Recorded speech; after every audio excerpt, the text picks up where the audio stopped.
Muy buenas noches, les saludamos desde uno de los puntos emblemáticos de la vida estudiantil salmantina, desde la plaza de San Isidro. Aquí está el famoso aulario de la Universidad de Salamanca, ahí está ese espacio emblemático de la Universidad Pontificia justo enfrente, y de su iglesia, de la Iglesia del Espíritu Santo, conocida en la ciudad como la Clerecía, va a salir en unos instantes la procesión de la Hermandad de Nuestro Padre Jesús Flagelado y Nuestra Señora de las Lágrimas. Fue un miércoles santo de hace 25 años, cuando por primera vez la procesión tuvo la configuración que hoy conocemos de esta procesión, es decir, a la imagen de Jesús Flagelado se añadió la presencia de Nuestra Señora de las Lágrimas.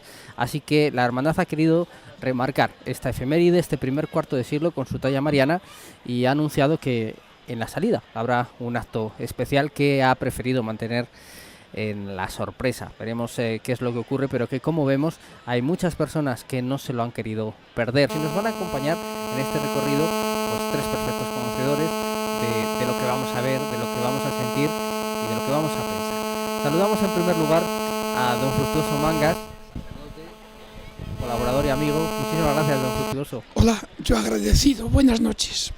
También está con nosotros Isabel Bernardo, ya decíamos ayer, pregonera de la Semana Santa Salmantina, este año poeta mística, con uno de los premios más importantes del mundo en ese sentido, que bueno, vamos a disfrutar de tus palabras y de tus pensamientos. Isabel, buenas noches. Buenas noches. Y también está con nosotros, le agradecemos como siempre de corazón, Rafa López, experto, historiador del arte, que nos va también a ayudar a descubrir esos detalles de las dos imágenes que vamos a tener la suerte de ver en la calle. Rafa, buenas noches. Buenas noches a todos. Una noche de miércoles santo, y ya decíamos que había alguna alteración del orden Isabel preparado, y ya vemos, evidentemente, está el estandarte de Nuestra Señora de las Lágrimas, que debe preceder al paso. Ha salido a la calle en primer lugar. Lo habitual es que en primer lugar salga el paso de Jesús Flagelado, al que nos estamos refiriendo como talla señorial, y después, tras sus pasos, llorando, sintiendo el dolor de la flagelación, vaya Nuestra Señora de las Lágrimas. Hoy, por lo que vemos, se ha querido invertir ese orden de salida, por lo menos. Sí, un detalle de la hermandad que me parece muy elegante, porque le están dejando el paso a la Madre, y es algo a tener en cuenta, porque a mí me gustaría también reflexionar sobre la importancia que tienen lo que es las escuelas cofrades. Las escuelas cofrades no dejan de ser también escuelas de enseñanza, de respeto, de silencio, de austeridad, y esto es algo que también que tiene que quedar reflejado en cualquiera de las procesiones que estamos viendo salir, muy a pesar, como decía don Fructuoso, llenas de valentía. Esos son los faroles, efectivamente, de Nuestra Señora de las Lágrimas, que va a tener hoy ese privilegio, lo van a tener también con ella sus porteadores, sus hermanos de carga, de salir a la calle en primer lugar. Estamos viendo la salida a la calle de Nuestra Señora de las Lágrimas. Con corona de plata nueva y faroles nuevos también que se estrenan hoy.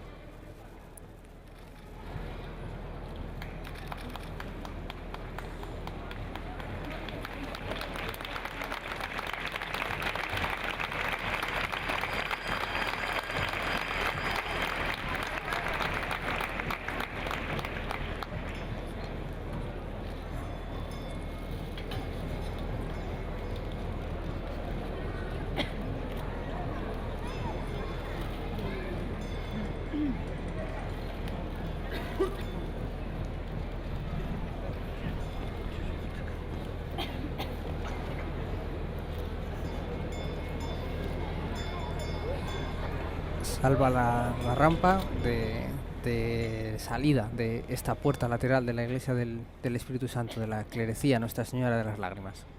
Una sugerencia que me venía al ver las manos nuevas que el mismo artista se las puso después.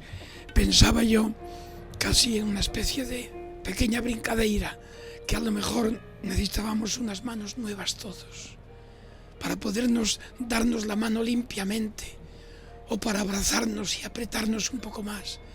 Tenemos las manos pues sucias de soberbias y de abandonos y de rechazos, de discriminaciones, y quizás viendo pues ese lado ético y casi estético de la procesión y con las manos nuevas de la Virgen, ojalá pudiéramos estrenar unas manos para vivir más limpiamente todos los gestos y toda la gestión social y hasta política. Nuevas manos. Yo, aprovechando el comentario que hace usted, don Fructuoso, me gustaría preguntar a Rafael si es cierto que las manos son bien diferentes en lo que es la escuela andaluza a la escuela castellana, porque tengo entendido que la escuela castellana habitualmente entrelazaba las manos, sin embargo la escuela andaluza tiene las manos abiertas. Sí, además es cierto, es así. Y además hay otro detalle, y es que la mayoría de las figuras en Andalucía eran figuras de vestir, casi todas. Entonces los escultores tallaban solamente las manos, los pies y la cabeza, y ponían especial énfasis en ello. El resto era un bloque de madera que no podemos ver porque está tapado con el vestido, mientras que en la zona castellana, más en el norte de España, se hacía la talla completa, es decir, se tallaba todo el cuerpo, e incluso este tipo de figuras de Virgen Dolorosa que va acompañando a Cristo, siguiendo modelos, por ejemplo, de Juan de Juni, llevaban un traje rojo y un manto azul. Era el típico traje que llevaban en la zona castellana para escenas de dolor, mientras que en Andalucía pues las figuras se vestían, o como podemos apreciar en la Semana Santa de allí, si vemos alguna procesión, figuras que van acompañando normalmente a una figura de Cristo, pues van con unos vestidos elegantísimos, sus coronas y demás, pero solamente tallaban esas tres cosas. Entonces,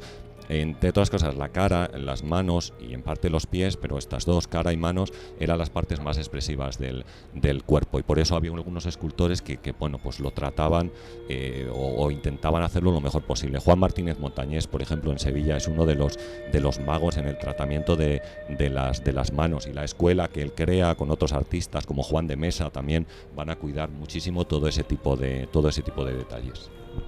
Estamos hablando de la llegada, quería decir, del 25 aniversario de la llegada de esta obra a Salamanca, que es lo que estamos conmemorando, porque en realidad Nuestra Señora de las Lágrimas, ya lo apuntaba Isabel muy certeramente al inicio de la retransmisión, es una obra que el imaginero gaditano José Miguel Sánchez Peña ejecuta en el año 1977. De hecho, parece ser que llegó a procesionar formando parte de manera eventual de una imagen de un calvario, concretamente de la Hermandad de las Aguas del Oratorio de San Felipe Neri, en Cádiz. Lo que pasa es que parece ser que en esta hermandad no acababan de decidirse por incorporar a esta talla porque, en fin, la consideraban un poquito alejada de lo que son los cánones de Dolorosa andaluza o Dolorosa más meridional, así que cuando la hermandad de Nuestro Padre Jesús Flagelado piensa incorporar una imagen mariana a su procesión, contacta con este imaginero a través del entonces hermano mayor, Fernando Casquero, y bueno, pues se le ofrece esta imagen que ya estaba hecha, y la verdad es que a la hermandad gustó mucho, y hoy, pues ya lo decíamos, nadie puede concebir el Miércoles Santo en Salamanca sin la presencia de esta imagen de Nuestra Señora de las Lágrimas, que tiene una talla pues muy delicada del rostro, ese gesto muy suave, esa leve inclinación del cuello. Es una obra, la verdad, muy fina y muy delicada. Sí, yo creo que la obra es moderna, es decir, pues eso, se hizo en el año 77, llegó a Salamanca en el año 1991, y bueno, pues sí se acerca a esos cánones andaluces que decimos, es decir, la Virgen con las lágrimas, llorando, lágrimas que creo se cambiaron hace un par de años y se le puso pues algo, vamos a decir, un poquito más decente, que tuviera más vistosidad, o la forma, como decía Isabel, la separación de las manos, y el que lleve un pañuelo en la mano derecha es algo muy típico de la zona andaluza o de Andalucía. Pero también, y yo quiero pensar que este tipo de imagen en esta cofradía surgió también como una necesidad para las hermanas de carga que había en esta cofradía, y que también tenían el mismo derecho a poder cargar el paso, igual que los hombres sacaban la imagen del flagelado, algo que, bueno, pues poco a poco en Salamanca diferentes cofradías han ido incorporando, y que, bueno, pues son mujeres las que sacan este paso y bueno, y lo llevan perfectamente bien, como podemos observar. Sin embargo, aunque el origen de la Virgen de esta Dolorosa sea gaditano, tenemos que tener en consideración esa mirada que mira al cielo. La dolorosa andaluza es una dolorosa que suele mirar más al frente, buscando tal vez la alegría, el piropo de la gente. La dolorosa castellana suele mirar al cielo, y tal vez fuera por ello por lo que esta hermandad decidiera dar el paso adelante y quedarse con esta Virgen. Fructuoso, ahora que haces a certera introducción, Isabel, ¿qué pregunta una madre cuando mira al cielo? ¿Qué no pregunta, verdad? Cuando ve el suplicio, en este caso hemos alterado el orden de la procesión, pero decíamos, lo vamos a ver en unos instantes además, ese cuerpo maltratado hasta el extremo de Jesús flagelado y la madre que va tras él, y como decía Isabel, mira al cielo preguntando qué. De hecho, es casi un tópico, pero por algo se ha convertido en un tópico, y es porque es verdad que el dolor de una madre ante un hijo que sufre, y más en circunstancias extremas de maltrato, y de maltrato hasta físico y mental, el dolor de una madre ante su hijo, y más todavía si lo considera inocente del todo y el mejor de todos los nacidos, pues es como el culmen y lo más alto, la cima del dolor de una persona, porque se juntan sentimientos que difícilmente se dan en un caso diferente al de una madre ante su hijo inocente, vilmente y violentamente maltratado.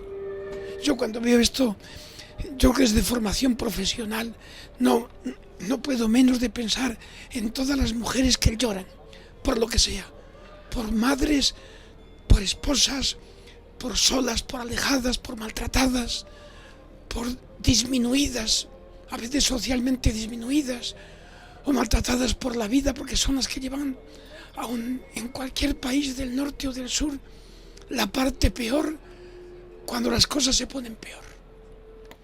Por eso es interminable la lista de dolores de una madre, interminable. Y me conmueve la imagen y el pensamiento que junto a esa imagen se me va enseguida a tantas. Me conmueve.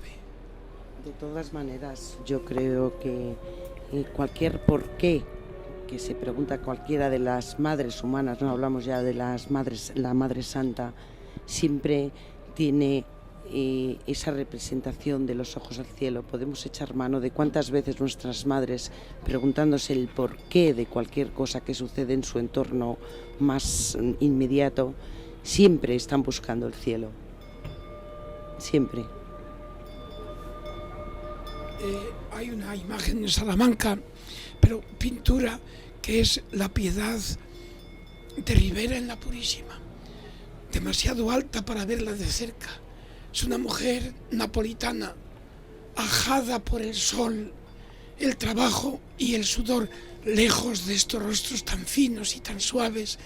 Una mujer aparentemente mayor, pero que tendría poquitos años, 18 o 20, pero aparenta tener 40, porque la vida le ha dado mucha dureza y tiene el cuerpo muerto en los brazos y la cabeza, los ojos, de una manera expresa, casi en exceso, los ojos elevados al cielo.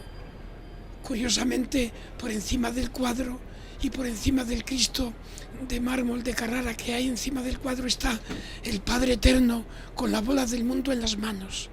Pero si ese Padre tiene en sus manos la bola del mundo, ¿cómo no hace nada para solucionar el problema de esa madre que tiene debajo? O de tantas que debajo tiene también y que parece que no tienen solución.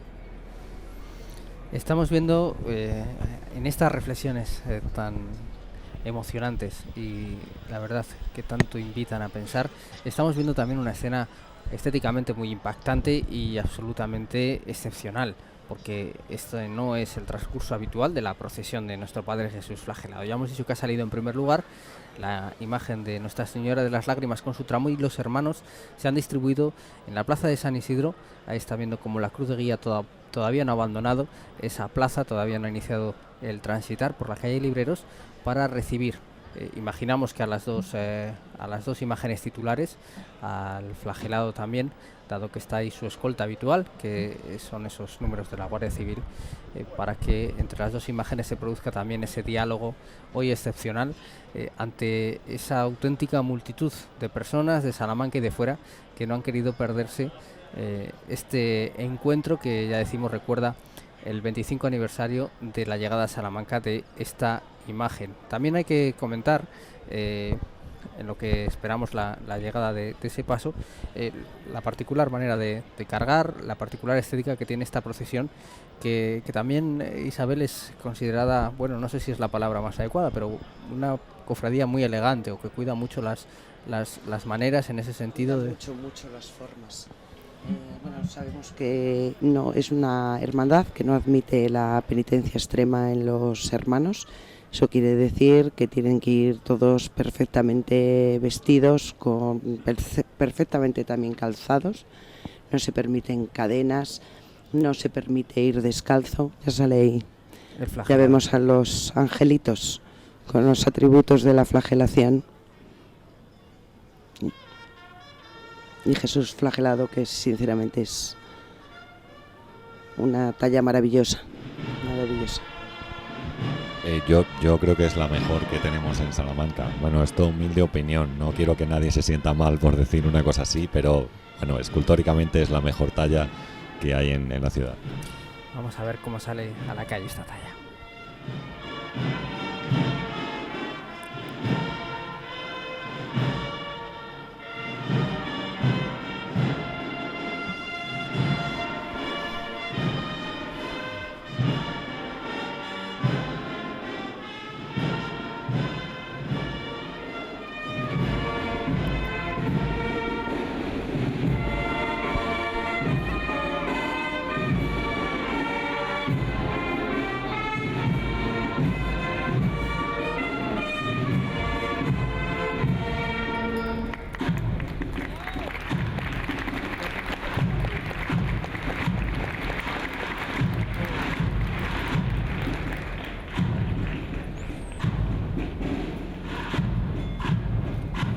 Pues estamos disfrutando de la visión privilegiada que nos ofrecen las cámaras de Castilla y León Televisión de esta imagen que no se produce habitualmente, aunque es verdad que suele haber un acto de despedida en la llegada, pero en la salida no vemos este diálogo, como decíamos, Don Fructuoso, un diálogo entre la madre y el hijo, entre la madre que ahora espera y el hijo que camina, dando, bueno, pues reflejo y cuenta del tormento espantoso al que ha sido sometido.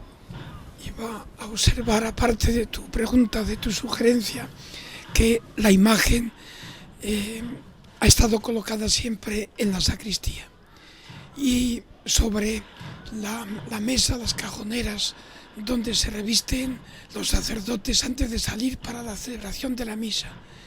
Y desde siempre se ha mantenido, y lo decía una hoja ya ajada que estuvo cuando era sacristía de verdad, y recuerdo yo haberla visto, donde invitaba al sacerdote que cuando se desvestía de lo que traía y se revestía del alba y demás ornamentos para la misa, recordara que el maestro se fue desvestido violentamente y que él se desvistiera de todo el mal y se desvistiera de todo pecado para celebrar con dignidad el misterio que iba a presidir en la misa. Y que por eso estaba presente allí en la sacristía, además con espejos para verle la espalda totalmente herida, y que el celebrante saliera, iba a decir, como Dios manda, a celebrar. Bueno. Es una imagen, la verdad, que despierta todo tipo de pasión y de sentimientos, ¿no, Isabel? Porque, bueno, lo decíamos antes. Sin embargo, Salamanca la tenemos vestida de pasión, la tenemos vestida de luz, la tenemos vestida de estos fuegos de reflexión que nos invitan todas estas imágenes. Yo lo comentaba también en mi pregón, que esta semana de Santa debe de ser siempre una pregunta, no solamente una procesión en la calle, debe de ser una pregunta que nos hagamos frente a lo que tenemos y miremos un poquito a nuestro derredor para ver todo lo que hay reflejado también en nuestra sociedad de lo que aquí estamos viendo.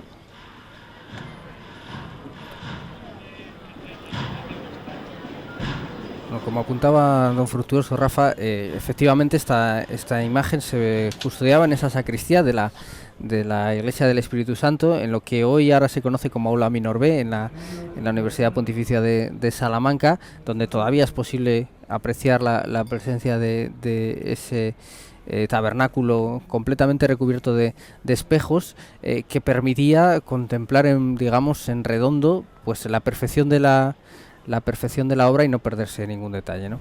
Sí, y era un hecho habitual que suele suceder en el barroco, y que, es decir, el efecto de teatralidad estaba muy extendido en esa época, y lo tenemos, por ejemplo, en retablos como la iglesia de San Esteban, o incluso en el de las Úrsulas, donde todavía se conservan algunos espejos. O quiero pensar también en la capilla de la Universidad de Salamanca, donde se levantaba la pintura que representa a los doctores jurando el dogma de la Inmaculada, y aparecía el Santísimo expuesto allí. Es decir, estamos en esa época, en ese momento, ¿no? Entonces, este juego con los espejos no solamente ayudaba a, como decía un Fructuoso perfectamente, a apreciar los detalles de la espalda, las heridas de la espalda que tiene la figura de Cristo, sino que aumentaba la teatralidad de esta figura que se conservaba en la capilla, en la sacristía de la iglesia de la Clerecía. Me ha llamado también la atención uno de los gestos que ha tenido el paso del flagelado, es que habitualmente nunca se para una vez que sale de la clerecía, y ha parado por primera vez, y entiendo que para presentarse, digámoslo así, ante Nuestra Señora de las Lágrimas. Es cierto, es uno de los detalles, es uno de los pasos que anda muy bien, siempre se dice, y es así, como también andaba muy bien, por cierto, la imagen del Cristo de la Luz y Nuestra Señora de la Sabiduría, con ese andar tan cadencioso y en el que apenas hay mecimiento, va prácticamente haciendo una línea recta. Es muy parecido el andar del flagelado, en ese sentido un andar también absolutamente lleno de majestuosidad. Y hoy, con motivo de esta celebración especial del acto de recuerdo del primer cuarto de siglo de Nuestra Señora de las Lágrimas, pues efectivamente el flagelado ha hecho algo que nunca hace, que es parar y posarse en el suelo después de haber salido de la iglesia de la Clerecía. Sí, me gustaría destacar, ahora que tenemos esta imagen del Cristo desde este punto de vista bajo, la forma que tiene, es decir, el espiral, que es algo muy típico del siglo XVIII, y concretamente Luis Salvador Carmona pues trabaja en esa época. Pero también desde el punto de vista que tenemos ahora mismo podemos ver cómo la figura hace ese giro en espiral, que podemos apreciar, por ejemplo, en las columnas salomónicas, que están mismamente en el interior de la clerecía, o en la iglesia de San Esteban que antes citábamos, y que digamos que es algo que está en la estética de ese momento del siglo XVIII, y que algunos artistas van a repetir en muchas de sus obras. Sí llama la atención, y quizás lo notemos aún más cuando se ponga en marcha don Fructuoso, que es un cuerpo, decíamos, malherido, que seguramente sabe que se encamina de manera irremisible al final, pero que no ha perdido la dignidad. Sí, y me gustaría, al hilo de esto que tú observas, encontrar la palabra justa para decir lo siguiente. Este cuerpo malherido, que no ha perdido la dignidad, quizás es una pequeña profecía. Aun el más malherido de la tierra está cargado de dignidad. Aun el último con perdón de topas está cargado de dignidad. El último refugiado del mundo, y el que menos se lo merezca, está cargado de dignidad. Propiamente ningún ser humano pierde la dignidad aunque se la arrebatemos. Complicado, pero quería subrayarlo. Y es que, fíjate, que este cuerpo, al final, según la historia cristiana, resucita. Por eso yo, a mí mismo, y a cuantas gentes que pueden estar pasando una situación de dolor, de recogiendo los vestidos porque acaba de ser azotado, que recuerde que siempre hay una utopía pendiente por la que luchar. que levante la vista y el vuelo y busque en el horizonte de su alma y de su vida, que busque esa pequeña utopía que parece que nunca llega y que llegará. Porque Jesús, el resucitado, resucitó con ese cuerpo. Se ha producido ese acto en el que se ha reconocido la presencia de Nuestra Señora de las Lágrimas, en el que la hermandad ha rendido el tributo que merece también a su imagen titular mariana, y ahora ya se recompone la procesión en su orden habitual, suponemos, y va a continuar el caminar. Es esta una procesión que tiene también muchas connotaciones. Isabel, ayer mismo lo comentábamos, ¿no? Hablando de ahora que tenemos esta imagen también sensacional, estos planos que nos ofrecen nuestros técnicos, que incluso en una ciudad como esta, y bueno, viendo también cómo al final se acaba asumiendo incluso desde lo popular, ¿no?, la presencia de las tallas, a este Jesús se le da un sobrenombre bastante particular, ¿no?, sí, por se parte le de algunas llama personas. El Cristo Torero. Sí, lo comentábamos efectivamente ayer fuera de estos micrófonos. Y como hablando de esta procesión y de este Cristo precisamente, yo lo comentaba con el maestro Juan José, el antiguo director de la Escuela Taurina de Salamanca, y yo le preguntaba si ciertamente le llaman al Cristo Torero, en qué torero se hubiera fijado Salvador Carmona, si hubieran coincidido en la época a la hora de tallarlo, y él me comentaba que lo que a él más le parecía era Juan Belmonte, tal vez porque Juan Belmonte era un poquito cojo y cuando toreaba tenía que flexionar de una manera especial las rodillas. Entonces él lo dijo eso y la barbilla. Sí, es nuestro Cristo torero, independientemente de que aquí en Salamanca no existe un Cristo de los toreros como sucede en otras ciudades como Murcia, Sevilla, etcétera, etcétera.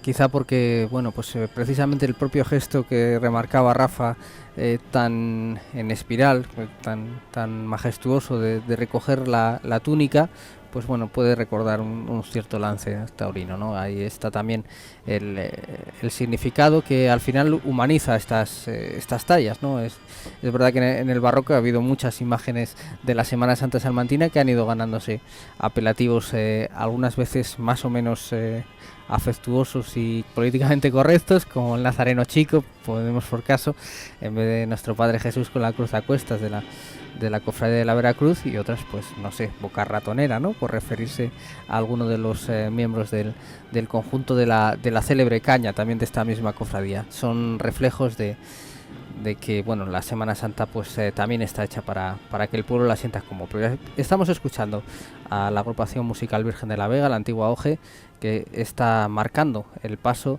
de Nuestro Padre Jesús flagelado.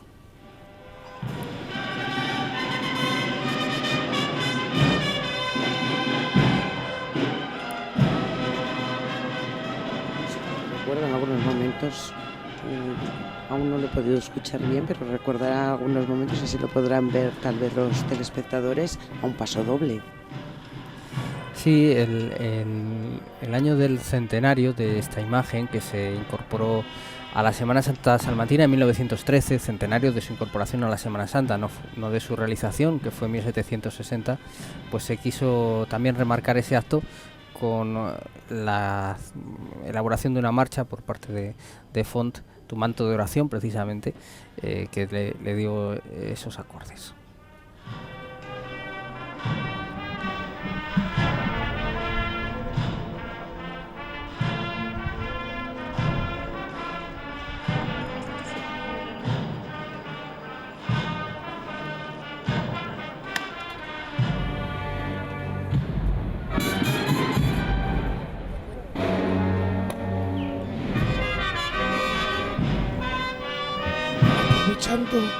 Ya se fue la imagen, aprovechando que estaba entre los dos cipreses perfectamente enmarcada la imagen, pues iba a leer 4 versos precisamente de Isabel Bernardo, y siento que no se vea la imagen, ya está ahí. Dice Isabel, creo que en el premio de Fernando Rielo, me parece que son estos versos, dice: y tú,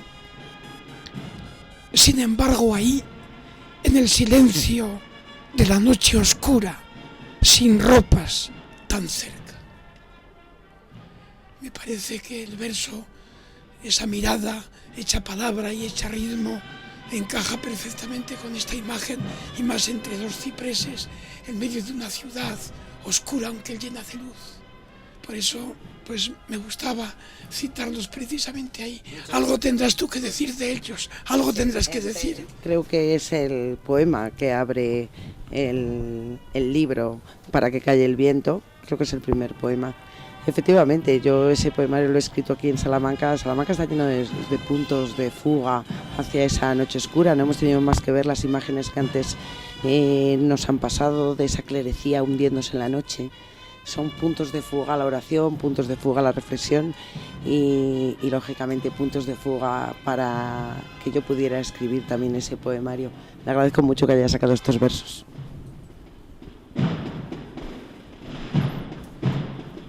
Bueno, me gustaría comentar algo sobre la iconografía de la figura, que no suele ser muy habitual, es decir, siempre es mucho más normal que encontremos una figura de Cristo atado a la columna, al cual está golpeando, hasta el siglo XVII atado a una columna alta, y después del siglo XVII atado a una columna baja, que estéticamente hace una curva al colocar Cristo las manos encima de la columna, y entonces pues se adapta mejor a la estética de ese momento. Aquí podemos verlo perfectamente, como estamos en el siglo XVIII y esa tradición continúa. Es que muchos de los artistas circulaban cierto tipo de noticias, digamos, que hacían que ellos adoptaran una cierta estética a la hora de representar las figuras. Por ejemplo, quiero recordar una figura de Sevilla que es muy conocida, que es la imagen de Jesús del Gran Poder, donde Juan de Mesa había leído un tratado en el cual decía que el maltrato físico continuado causaba un envejecimiento muy rápido en las personas.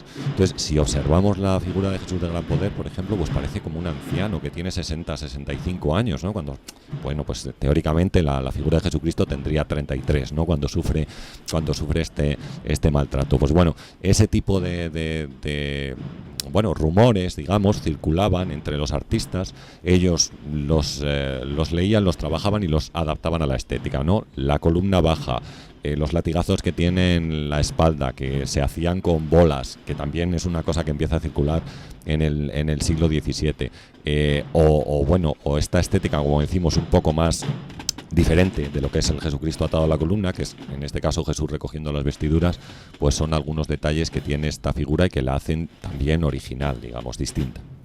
Es un momento iconográfico muy excepcional, efectivamente. Además, en pleno debate también en el mercado de reliquias que había en aquellos siglos sobre si la columna era la de Jerusalén o era la de Roma, y ahí había que posicionarse, ¿no? Si era alta o baja, aparte venía muy bien también para las composiciones estéticas.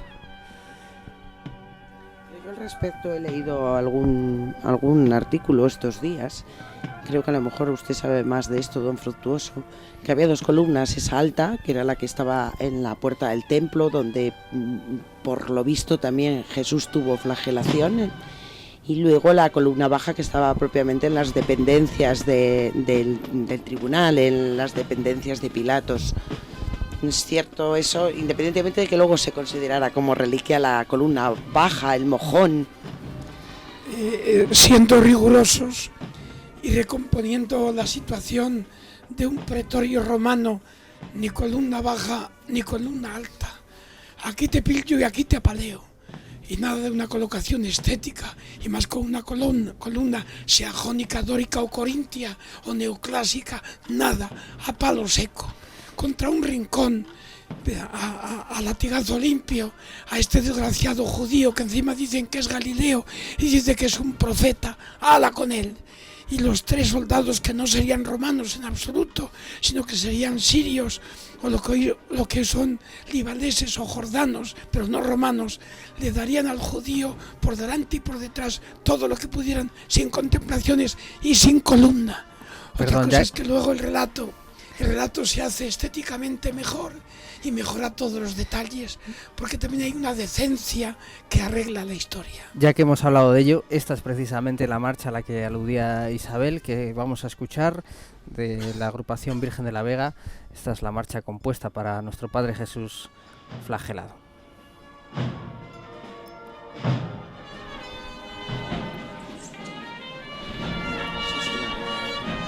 La imagen de Nuestra Señora de las Lágrimas con ese rosario de filigrana charra colgando en las manos.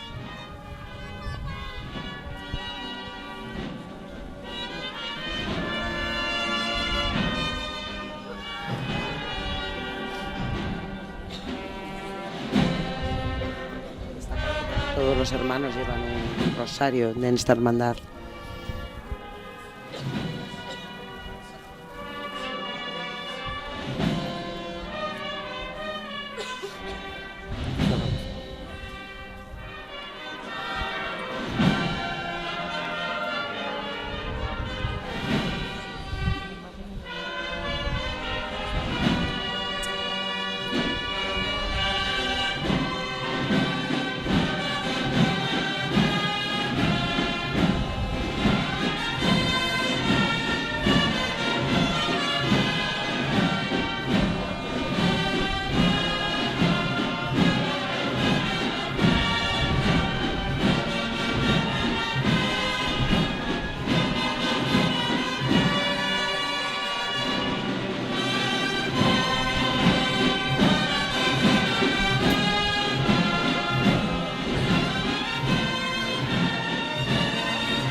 Esa tea encendida me recuerda a dos protagonistas que no tenemos que olvidar, por si acaso contemplando cosas más altas se nos olvidan. Por una parte, las personas que en la calle contemplan los pasos. En la inmensa mayoría de los casos, atentos, respetuosos, en silencio, aguantando a veces horas en un ejemplar paciencia, y por eso es bueno rendirles pues el recuerdo y el subrayado. Y también, y no sé si más importante o no, los hermanos sobre todo de fila, los que forman propiamente la cofradía, también los que portan los pasos, pero yo subrayo los de fila, de los que casi nadie se acuerda, y son propiamente la cofradía, los hermanos. Subrayar su gesto, su paso y también lo que significa lo que hacen. Puede ser que más adelante, si hay hueco, recordemos lo que significa ser cofrade de paso y ser cofrade de cirio en fila por una calle en una ciudad.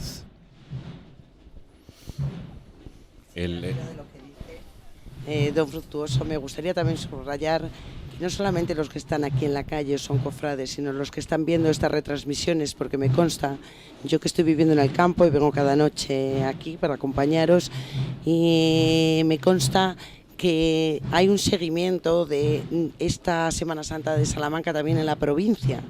Entonces eso también hay que tenerlo en cuenta. Y precisamente estaba yo ayer comentando cómo están viviendo estas retransmisiones, y las viven dentro de los bares, incluso de los pueblos, con absoluto silencio, con absoluto respeto, llenos de emoción. E incluso ayer uno de los que lo estaba viendo me comentaba al regresar yo que se le habían saltado las lágrimas. Esto es porque lo hacéis francamente bien, Paco. Bueno, muchas gracias en nombre de todo el equipo, porque hay un equipo técnico y humano, la verdad es que es sensacional. Y luego también hay que reconocer que la ciudad pone mucho de su parte. Aparte del trabajo de los compañeros, evidentemente esto también es la Semana Santa de Salamanca, lo hemos hablado muchas veces. Ver al flagelado por esta calle de Libreros, esta histórica calle de Libreros, la primera calle, por cierto, que se asfaltó en la ciudad para facilitar el trabajo de las imprentas, que ese es el nombre al que alude en la calle. Ver a ese Jesús flagelado caminar, como decíamos, con esa maravillosa manera de caminar tan suave, tan cadenciosa y a la vez tan firme, pues no tendría a lo mejor el mismo efecto, quién sabe, en otro rincón. En todo caso, comentábamos, Rafa, el tabernáculo original del flagelado en la sacristía de la clerecía, y esos 4 ángeles también tenían su propio espacio. Es una cuestión muy curiosa. Tenían una especie de candelabros en los que estaban sostenidos, y bueno, pues también se incorporaron a la procesión cuando, decíamos, en el año 1913, en aquel entonces, desde la Veracruz, por cierto, para formar parte, creo que fue de la procesión general del Santo Entierro, se incorpora esta talla que había permanecido al margen de la Semana Santa de la ciudad, pero que bueno, cuando se redescubrió ya no se ha dejado escapar. Pues es un descubrimiento tremendo, ¿no? Impresionante, porque como decimos, si no es la mejor talla que tenemos en Salamanca, está muy cerca de serlo. Tenemos 2 obras de Luis Salvador Carmona, una es esta y la otra está en la Catedral Nueva, es una Piedad, también maravillosa, preciosa, porque él es un escultor muy delicado a la hora de bueno, de tallar los músculos, el brillo de la piel, la policromía, las heridas, venas incluso, eso es, las venas que tienen los brazos, la contracción de los músculos de la espalda, que bueno, pues bueno, eso ya es mucho más detallado, pero también se puede apreciar, ¿no? El pelo mojado, por ejemplo, esa sensación de pelo mojado en la barba dividida, es decir, él cuida todos los detalles de la figura. Y los ángeles, pues bueno, ahí pueden ser del mismo autor o pueden ser de su taller, porque él tenía un taller muy grande. Él trabajó, bueno, él nació en Nava del Rey, pero se trasladó a Madrid, se formó con los mejores escultores que había en esa época, y tenía un taller muy grande y distribuía obras por toda España. Como decimos, aquí contamos con 2, es decir, los ángeles pueden ser obra del mismo artista, pueden ser obra de su taller, estos pequeños angelillos que portan pues diferentes elementos de la pasión. En algún momento se quiso ver también la mano de la Roldana, de Luisa Roldán, pero bueno, parece que esa teoría se ha descartado. Pues se subrayaría en todo caso la delicadeza, ¿no?, de la factura. Bueno, es dudoso pensar que Salvador Carmona se dedicara a unas tallas secundarias, pero seguramente de su taller pues sí pueden proceder. Esa es al menos las últimas teorías. Y está pasando en una otra escena impagable de esta procesión, que tiene un recorrido, la verdad, lleno de rincones y de sentidos para perderse por delante ya de lo que va a ser la fachada de la Universidad de Salamanca. Ahí podemos ver la espalda, ya no la tenemos en imágenes. Una espalda que yo como poeta tengo que decir que muchas veces me he detenido a mirarla. Está llena de lirios, de sangre. Es la forma que tiene de sangrar estos Cristos castellanos, porque los Cristos andaluces son mucho menos sangrantes. Es otras de las diferencias entre las escuelas. Los Cristos suelen caer... suelen tener las gotas de sangre, hilos de sangre que caen verticalmente, mientras que en Castilla, pues digamos que salpican toda la zona alrededor del golpeo de la bola, de la poma que ha golpeado el Cristo.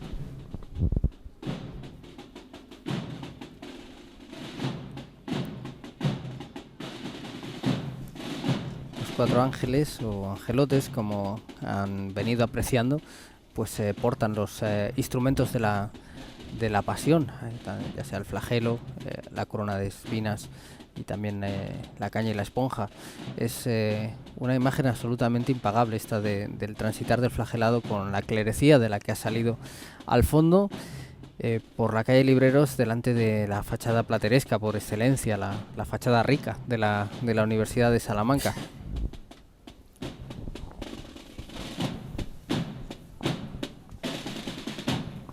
Quería aprovechar el encuadre y la imagen cercana que se ha ido, pero bueno, en el recuerdo queda, y recordar unos versos de Gabriela Mistral. Va por mujeres poetas o poetisas esta noche. Es una composición más larga, pero llena de absoluta ternura y de una fe estremecida y confesada. dicen las dos últimas estrofas, y está dedicada justo a Jesucristo flagelado. Dice: oh mi Señor, roto de cuerpo entero, humanidad doliente y humillada, herido te confieso y te venero, pues fuego eres que el alma enciende. Solo pido no pedirte nada, estar aquí junto a tu imagen cierta, ir aprendiendo que el dolor es solo la llave santa de tu santa puerta.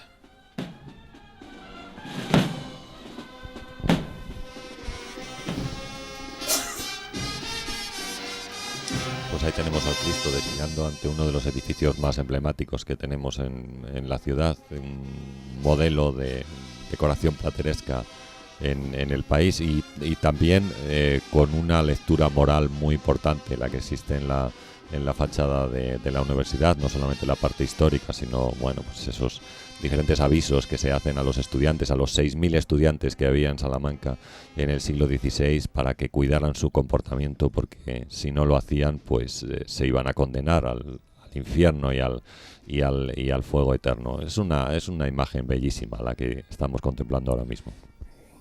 Qué apropiados los versos de Gabriela Mistral hablando de la Santa Puerta, esa puerta que ayer se abría precisamente de manera excepcional para a recibir de alguna manera simbólica al Cristo de la Luz y Nuestra Señora de la Sabiduría, para que se sintiera también un poco en casa en la Universidad de Salamanca, y que hoy ve pasar al flagelado en ese diálogo entre la pasión y la piedra que tantas veces se comenta, pero que tiene aquí una de sus realizaciones más absolutas.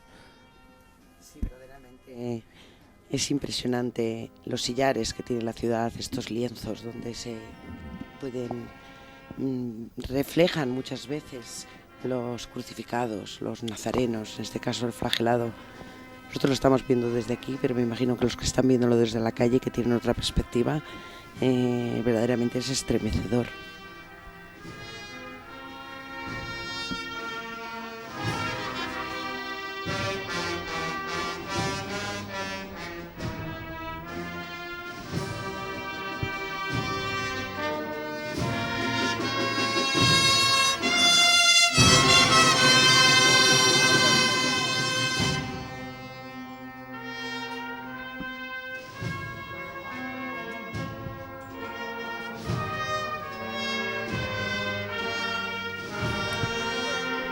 Como ya comentábamos, camina escoltado por la Guardia Civil. El flagelado ha sido una tradición muy presente y que se sigue manteniendo a día de hoy.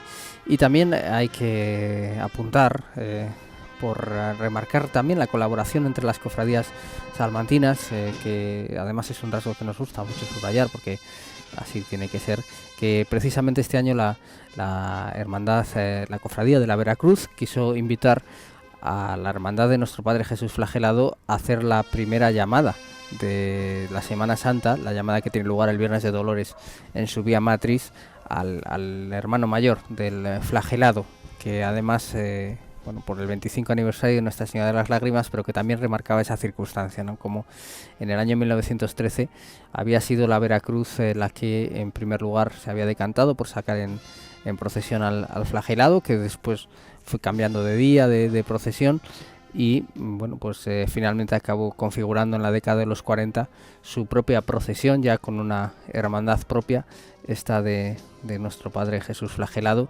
que ya decíamos en el año 92 por primera vez sacaba a la calle la imagen de Nuestra Señora de las Lágrimas, dando también ese movimiento que fue muy frecuente en la Semana Santa salmantina, de permitir también un turno de carga femenino y remarcar lo que ya era una presencia de la mujer en las cofradías, darle también el protagonismo que merecían y que se habían ganado, desde luego. Sí, así fue desde el año 1973, cuando el Cristo del Amor y la Paz pues incorporó mujeres a su cofradía y a la procesión, siendo la primera cofradía en España que lo hizo, y a partir de ahí pues fue una demanda creciente. Yo puedo decir que yo estaba en esa cofradía y que era una demanda justísima, Y así fue, y así se hizo, y la mayoría de cofradías incorporaron estas imágenes para que las mujeres pudieran realizar su carga exactamente igual.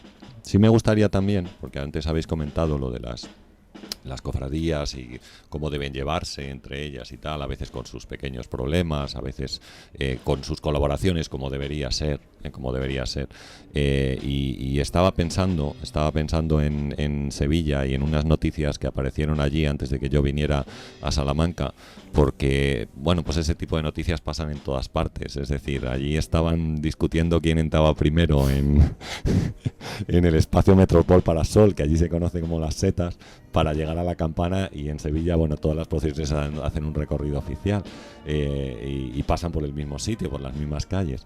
Entonces, bueno, pues estaban discutiendo entre ellos quién entraba primero, quién llegaba después o a qué hora tenían que llegar. Y entonces, bueno, pues superando todos esos pequeños detalles que yo creo que suceden en todas partes, en Sevilla, en Salamanca, en todos los lugares, pues la Semana Santa tiene que ser algo más, no tiene que ser una cosa que nos une a todos en una finalidad común, que es reflexionar sobre todas, por la pasión, la muerte y, como decía antes don Fructuoso, en la resurrección de Cristo, porque si no, todo esto no tiene ningún sentido. Es un gesto que nos gusta muchísimo, y también remarcábamos ayer, por ejemplo, la presencia, además a veces entre ciudades, esto también es felizmente habitual, de la Hermandad del Cristo de la Luz de Valladolid, que efectuará su salida procesional mañana, en la mañana del Jueves Santo, con ese sensacional Cristo de Gregorio Fernández, que se custodia en el Museo Nacional de Escultura de la ciudad vecina. Bueno, pues vamos a ir poniendo con esta imagen también fastuosa de esas antorchas encendidas que apuntaba don Fructuoso, que nos recuerdan, bueno, pues tantas cosas, ¿no? Desde el propio prendimiento al final, a esa llama que tienen que ser hoy todos los cofrades, todos los ciudadanos que salen a la calle. Vamos a ir poniendo el punto final a esta retransmisión, no sin antes, por supuesto, agradecer a las personas que nos han acompañado, pues sus comentarios y la manera en la que nos han hecho pensar y disfrutar. Isabel, ha sido un verdadero placer, con muchas mayúsculas. Ha sido para mí, y muchísimas gracias por haberme invitado. Gracias, Isabel. Rafa, muchísimas gracias por la clase. Pues gracias a vosotros. Don Fructuoso, un placer. Gracias a vosotros, el placer es mío. Seguimos pensando y seguimos reflexionando. Ya saben, no pierdan detalle de la Semana Santa. Continúa la programación en Castilla y León Televisión. Muchas gracias.